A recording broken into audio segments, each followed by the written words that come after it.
താജ് ബാങ്കോടാണ്. പ്രവാസിയും വീട് പണിയും, അതാണ് ഇന്നത്തെ നമ്മളുടെ വിഷയം. കാരണം എന്ന് വെച്ചാൽ നമ്മൾ ഓരോ പ്രവാസികളും വീട് വെക്കുന്നത് എത്ര കഷ്ടപ്പെട്ടിട്ടാണെന്നുള്ളത് നമുക്കെല്ലാവർക്കും അറിയാം. ചില സമയം ഒരു 5 സെന്റ് സ്ഥലം വാങ്ങി 1000 സ്ക്വയർ ഫീറ്റ് വീടായിരിക്കും ഒരു ശരാശരി പ്രവാസി, അതായത് ബിസിനസ് ചെയ്യുന്ന ആൾക്കാരുടെ കാര്യമല്ല. ഇവിടെ സാധാരണ ശമ്പളത്തിന് പണിയെടുക്കുന്ന പ്രവാസികളുടെ കാര്യമാണ് പറയുന്നുള്ളത്. മാസം ശമ്പളത്തിന് പണിയെടുക്കുന്ന പ്രവാസികളുടെ കാര്യമാണ് പറയുന്നത്. ബിസിനസ് മേന്മാർ അവരുടെ വരുമാനം എന്താണെന്ന് നമുക്ക് ഒരിക്കലും ഗസ് ചെയ്യാൻ പറ്റാത്തൊരു കാര്യമാണ്. ശരാശരി ശമ്പളത്തിന് പണിയെടുക്കുന്ന ഒരു പ്രവാസിന്റെ ഇയർലി വരുമാനം എന്താണെന്നുള്ളത് നമുക്ക് മനസ്സിലാവും. ഓരോ ഈ ശമ്പളത്തിന് പണിയെടുക്കുന്ന പ്രവാസി നാട്ടിൽ വീട് പണി പ്ലാൻ ചെയ്യുമ്പോഴേക്ക് ഇവർക്കൊരു മുൻകരുതൽ ഉണ്ടാവും. അതായത് എൻ്റെ ഇത്ര പൈസ ഉണ്ടാവുള്ളൂ, അതുകൊണ്ടായിരിക്കും ചില സമയം വീട് പണി തുടങ്ങുന്നതിന് വന്നിട്ട് 6-7 വർഷം കഴിഞ്ഞതിന് ശേഷമായിരിക്കും. കാരണം അപ്പോഴായിരിക്കും ഇവരുടെ കയ്യിൽ കുറച്ച് പൈസ ഉണ്ടാകും. ഒരു 5 സെന്റ് സ്ഥലം വാങ്ങി പിന്നെ ഒരു 1000 സ്ക്വയർ ഫീറ്റ് വീട് വെക്കാൻ വേണ്ടി വീട് പണിയൊക്കെ തുടങ്ങി ഏകദേശം വീട് പണി താഴെ കഴിഞ്ഞിങ്ങനെ വരുമ്പോഴേക്ക് 1000 സ്ക്വയർ ഫീറ്റ് എന്ന് പറഞ്ഞാൽ അടിഭാഗം മാത്രമേ ഉണ്ടാവുള്ളൂ.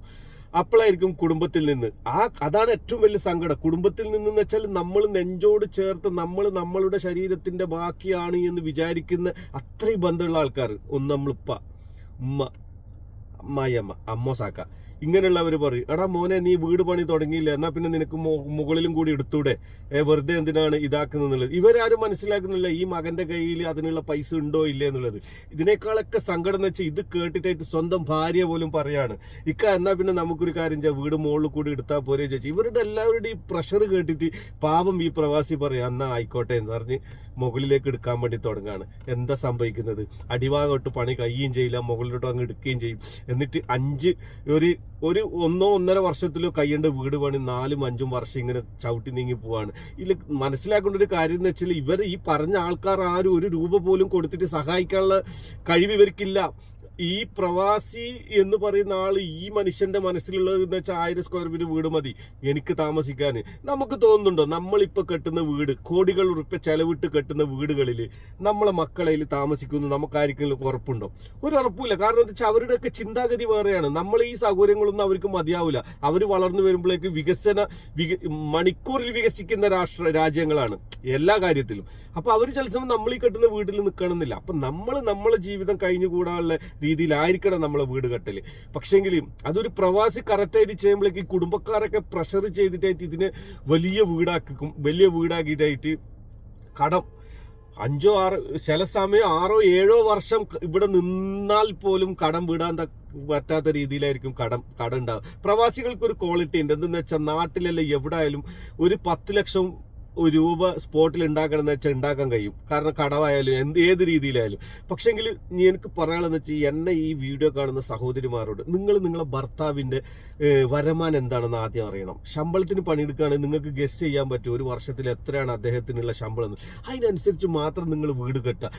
പിൽക്കാലത്ത് നിങ്ങൾക്ക് പൈസക്കാരായതുകൊണ്ട് നിങ്ങൾക്ക് വീട് വലുതാക്കി കെട്ടാം. അതല്ലാതെ ഇപ്പുറത്തുള്ള ആൾക്കാരെ വാക്ക് കേട്ടിട്ട് നിങ്ങൾ ഒരിക്കലും ഭർത്താവിനെ പ്രഷർ ചെയ്യരുത്. എനിക്ക് വലിയ വീട് വേണം, എനിക്ക് കിച്ചൺ അങ്ങനെ വേണം, എനിക്ക് ഇങ്ങനെ ഒരിക്കലും പ്രഷർ ചെയ്യരുത്. നിങ്ങളെ ഭർത്താവിന്റെ കയ്യിൽ പൈസ ഉണ്ടെങ്കിൽ നിങ്ങൾ ചെയ്യിച്ചോ, നോ പ്രോബ്ലം. നിങ്ങളെ ഭർത്താവ് ഒരു ബിസിനസ് മാൻ ആണ് എന്നുണ്ടെങ്കിൽ അയാൾക്ക് ഒരുപാട് പൈസകൾ ഉണ്ടാവും, നിങ്ങൾക്ക് ഇഷ്ടം പോലെ കെട്ടാം, പ്രശ്നമില്ല. പക്ഷെ ഞാൻ ശമ്പളത്തിന് പണിയെടുക്കുന്ന ഓരോ പ്രവാസികളുടെയും കാര്യമാണ് പറയുന്നത്. അതിന് നിങ്ങളെപ്പോലുള്ള ഭാര്യമാരാണ് അതിന്റെ ഒപ്പം നിൽക്കേണ്ടത്. വേണ്ട നമ്മളെ കയ്യിൽ ഇത്ര പൈസയല്ലേ ഉള്ളൂ മതി, അതിൽ നമ്മൾ നിൽക്കുക, അവർ പറയുന്നവർ പറഞ്ഞോട്ടെ, നമുക്ക് പൈസ ഉണ്ടെങ്കിൽ നമുക്ക് വലുതാക്കി കെട്ടാം പിൽക്കാലത്ത്, അതല്ലാതെ നിങ്ങൾ ഒരു ഇതും വേണ്ട.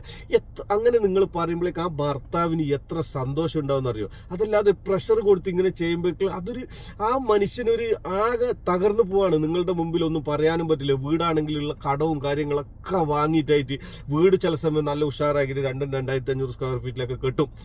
നമുക്ക് അത്ര ആവശ്യമില്ല ഈ വീട്. ചില സമയം 1000 സ്ക്വയർ ഫീറ്റ് ആയിരിക്കും നമ്മൾ ഉപയോഗിക്കുന്നത് തന്നെ. ദയവ് ചെയ്ത് സഹോദരിമാര്, നമ്മൾ ഭർത്താവിന്റെ വരുമാനം അനുസരിച്ച് വീട് പണിക്ക് എടുക്കുമ്പോഴേക്ക് നിങ്ങൾക്കറിയില്ല, നിങ്ങൾ ഇൻസ്റ്റാലും യൂട്യൂബിലും നോക്കിയിട്ട് അത് വേണം, ഇത് വേണം, മറ്റേത് വേണം, മറിച്ചത് വേണമെന്ന് പറയുമ്പോഴേക്ക് ഈ പാവം അതിനെ അനുവദിച്ച് കൊടുക്കുകയാണ്. അല്ലാതെ ഈ പാവത്തിന് വേറെ വഴിയില്ല. പക്ഷെ ഈ പാവത്തിന്റെ മനസ്സും കൂടി നിങ്ങളൊന്ന് അറിയണം. ഇത് കേൾക്കുന്ന എല്ലാ സഹോദരിമാരും ഭർത്താവിന്റെ വരുമാനം എത്രയാണ് അതിനനുസരിച്ചിട്ട് വീടുകൾ വെക്കുക. അല്ലെങ്കിൽ തന്നെ അവർ വരുമാനത്തിന്റെ മുകളിൽ നമുക്കും നമ്മളെ മക്കൾക്കും വേണ്ടി ഒക്കെ ചെലവാക്കുന്നുണ്ട്. അവരതിൽ പൈസയോ കാര്യങ്ങളോ ഒന്നും നോക്കാറില്ല. പക്ഷെ ഈ ഒരു കാര്യത്തിൽ നിങ്ങൾ ആര് കുടുംബക്കാർ പറഞ്ഞാൽ നിങ്ങൾ നിങ്ങളുടെ ഭർത്താവിന്റെ ഒപ്പം നിൽക്കണേ.